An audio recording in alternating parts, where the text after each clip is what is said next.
Hello dear students. नए वर्ष में आपका सभी का हार्दिक स्वागत एवं अभिनंदन। आज के वीडियो में पढ़ेंगे अपन बीएससी पार्ट थर्ड के पेपर प्रथम animal diversity vertebrates and evolutions में अपना चल रहा था एबीज। एबीज में ही आज देखते हैं आर्कियोप्टेरिक्स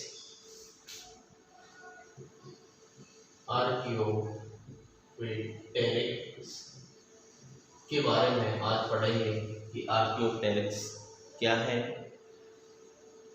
यह एक ऐसा प्राणी है जो पक्षी वर्ग और रेप्टाइल्स वर्ग दोनों के लक्षणों का समावेश रखता है, अर्थात यह क्या है, पक्षी एवं रेप्टाइल्स के मध्य की क्या है, योजक कड़ी। क्या है, योजक कड़ी। क्यों है योजक कड़ी? क्योंकि इसमें कुछ लक्षण पक्षी वर्ग के पाए जाते हैं और कुछ लक्षण रेप्टाइल्स वर्ग के पाए जाते हैं। पक्षियों के पूर्वजों के जो जीवाश्म अभिलेख है वे कैसे हैं, अपूर्ण है, अखंडित है। जो उनके पक्षियों के क्या है, पक्षियों के जो जीवाश्म अभिलेख है कैसे हैं, अपूर्ण है। कैसे है, अपूर्ण है एवं खंडित है। कैसे है, अपूर्ण एवं खंडित है। लेकिन एक बुक आई थी आर्कियोप्टेरिका लिथोग्राफी। कौन सी? एक बुक थी आर्कियोप्टेरिका लिथोग्राफी का। आर्कियोप्टेरिका लिथोग्राफी का। इस आर्कियोप्टेरिक लिथोग्राफी में आर्कियोप्टेरिक्स के जो जीवाश्म फोसिल्स अभिलेख है उनके क्या पाए जाते हैं, दो लक्षण पाए जाते हैं जिनके आधार पर इनके जीवाश्मों के बारे में अपन अध्ययन करते हैं। आर्कियोप्टेरिका में सर्वप्रथम 1861 में बावेरिया नामक स्थान पर क्या पाए थे, चूने के पत्थर और इनके अभिलेख मिले। क्या मिले थे? अभिलेख मिले।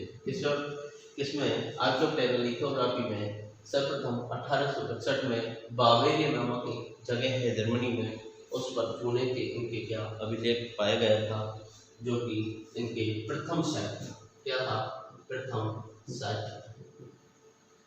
दूसरा साइट क्या था? ब्रिटिश संग्रहालय। ब्रिटिश संग्रहालय जो कि 1877 में इसके क्या कंकाल रखा गया है।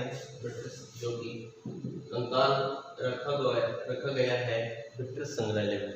ये दो साहित्य है जिनके आधार पर अपन देख सकते हैं कि पक्षियों के पूर्वजों में और आर्कियोप्टेरिक्स में क्या क्या लक्षण है। इन दोनों में आर्कियोप्टेरिक्स में रेप्टाइल्स और पक्षी दोनों के ही लक्षण पाए जाते हैं, इसलिए इनके मध्य की योजक कड़ी कहा जाता है। आर्कियोप्टेरिक्स को सीमाउरिया की तरह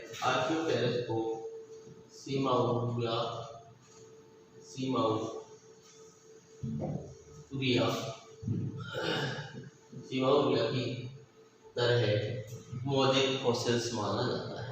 क्या माना जाता है? मोज़ेक फॉसिल्स माना जाता है, अर्थात मोज़ेक इवोल्यूशंस माना जाता है। एक पक्षी था सिमराव, उसी की तरह सिमराव का भी मोज़ेक इवोल्यूशन हुआ था। इसी मोज़ेक सिमराव की तरह आर्कियोप्टेरिक्स का भी क्या हुआ था, मोज़ेक इवोल्यूशन। अब देखते हैं कौन कौन से लक्षण इसमें रेप्टाइल्स के पाए जाते हैं, कौन कौन से लक्षण इसमें पक्षियों के पाए जाते हैं। आइए इसके बारे में अपन आज चर्चा करते हैं कि कौन कौन से आर्कियोप्टेरिक्स में रेप्टाइल्स के लक्षण पाए जाते हैं और कौन कौन से पक्षियों के लक्षण पाए जाते हैं। रेप्टाइल्स के लक्षण।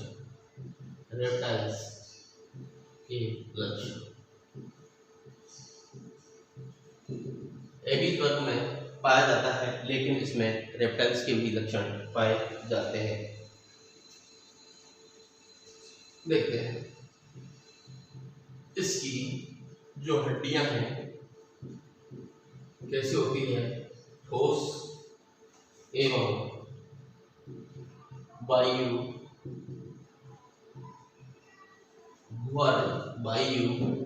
गुहा रहित होती है।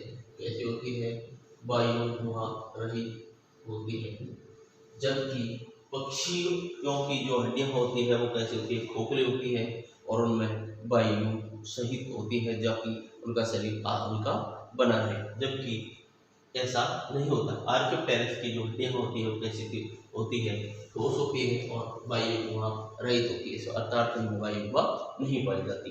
दूसरा लक्षण देखते हैं कि इनमें रेप्टाइल्स के समान क्या लक्षण पाया जाता है। इनका शरीर कैसा होता है, लंबा, कैसा होता है, लंबा, छिपकली के समान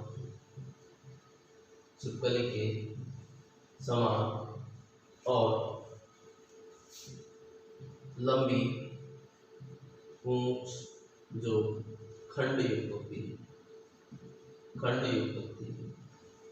ये सभी लक्षण इसमें पाए जाते हैं, रेप्टाइल्स वर्ग के प्राणियों में पाए जाते हैं। इनका शरीर लंबा होता है, रेप्टाइल्स का छिपकली के समान होते हैं और पूंछ भी लंबी होती है और खंडयुक्त होती है, जबकि पक्षियों में ये लक्षण नहीं पाए जाते। इसलिए आर्कियोप्टेरिक्स में ये रेप्टाइल्स के समान लक्षण पाया जाता है। देखते हैं आर्कियोप्टेरिक्स के शरीर पर क्या पाए जाते हैं, सल्क पाए जाते हैं। क्या पाए जाते हैं, सल्क पाए जाते हैं, जो एक रेप्टाइल्स के लक्षण को प्रदर्शित करता है। सभी रेप्टाइल्स के शरीर पर क्या पाए जाते हैं, स्केल्स पाए जाते हैं, जबकि पक्षी वर्ग में स्केल्स नहीं पाए जाते। पक्षियों में क्या पाए जाते हैं, फीदर्स पाए जाते हैं। रेप्टाइल्स के समान और क्या लक्षण है, इनको देखते हैं। इसका जबड़ा मजबूत एवं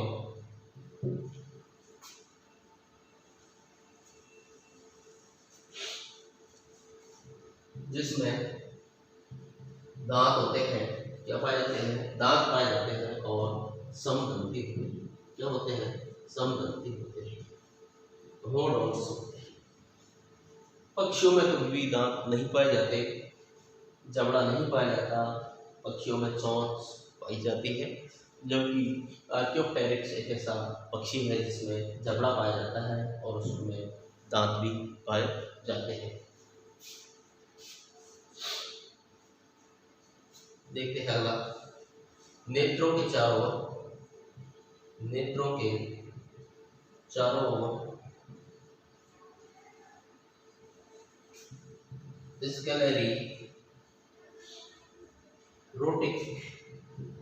स्क्लेरोटिक अस्थियों का छल्ला पाया जाता है।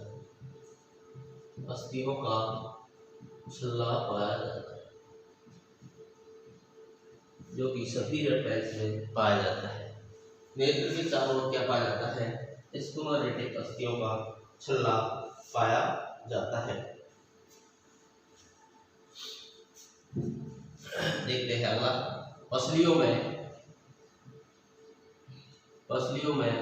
स्टर्नम जुड़े हुए नहीं पाए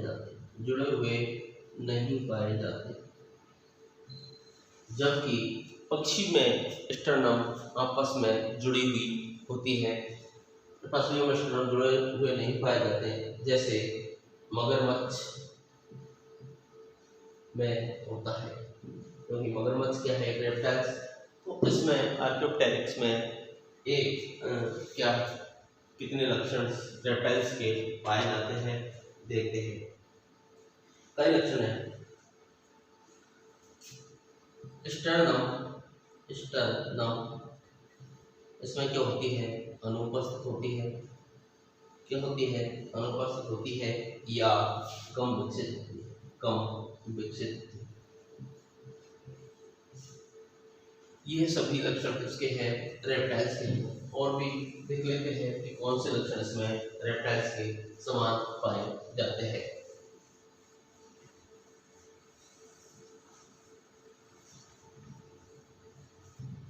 देखते हैं। आर्कियोपेक्स में 3 मुक्त मेटाकार्पल्स पाई जाती है। 3 मुक्त मेटाकार्पल्स होती है जो कि रेप्टाइल्स का ही लक्षण होता है और इसे कार्पो मेटाकार्पल्स कहते हैं।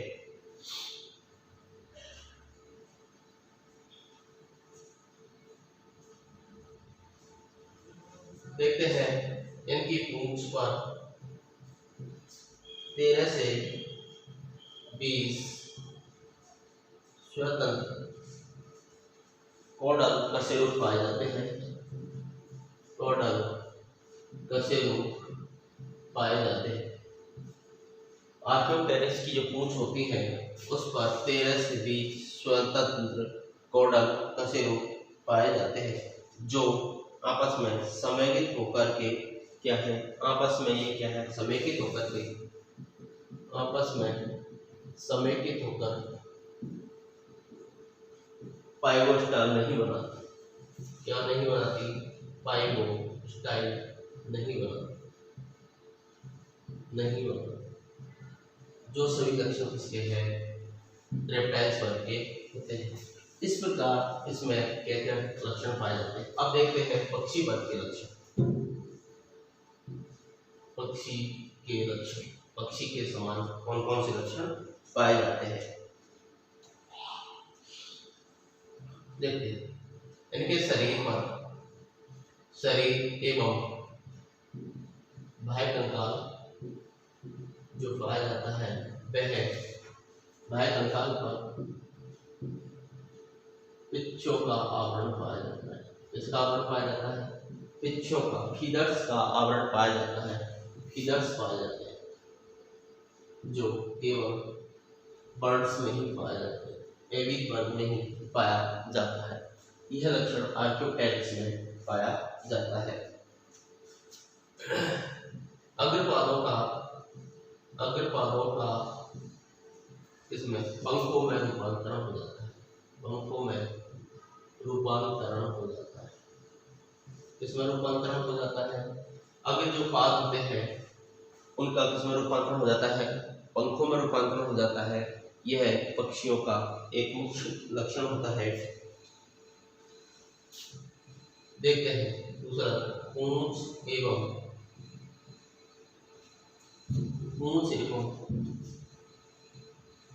पादों पर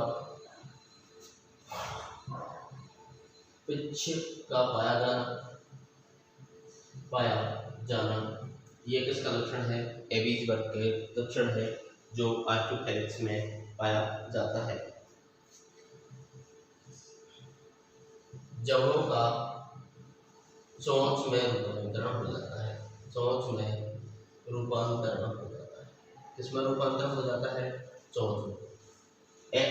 जो एक रेप्टाइल्स वर्ग होता है उनमें जबड़ा पाया जाता है, जबकि आर्कियोपेरेक्स में जो जबड़ा होता है वह किसमें रूपांतरित हो जाता है? चोंच में हो जाता है। लेकिन चोंच पर दांत पाया जाना रेप्टाइल्स का लक्षण माना जाता है।